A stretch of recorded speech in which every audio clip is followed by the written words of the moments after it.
ప్రతి నాయకుల్లో ప్రతి వ్యక్తిలో ఒక ప్రత్యేకత ఉంటుంది.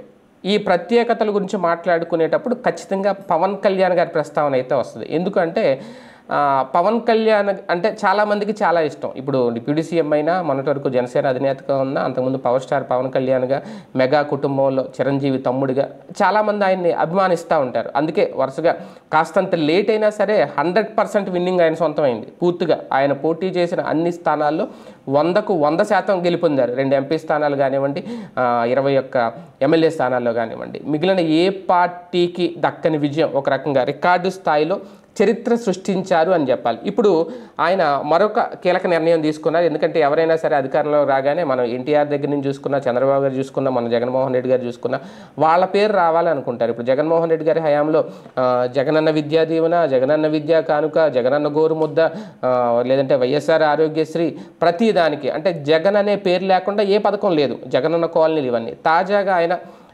పిఠాపురం నియోజకవర్గంలో పర్యటిస్తున్నప్పుడు ఇక్కడ జగనన్న కాలనీలు ఏర్పాటు చేసిన నేపథ్యంలో ఆ జగనన్న కాలనీ అనే పేరు మార్చేయాలని చెప్పి కొంతమంది ఆయనకి విజ్ఞప్తి చేశారు. ఆ జగనన్న కాలనీలు తీసేసి పవనన్న కాలనీలు పెట్టాలని అన్నారంటే దాన్ని ఆయన చాలా సున్నితంగా తిరస్కరించారు. చాలామంది దేశం కోసం, రాష్ట్రం కోసం పోరాడిన నాయకులు ఉన్నారు.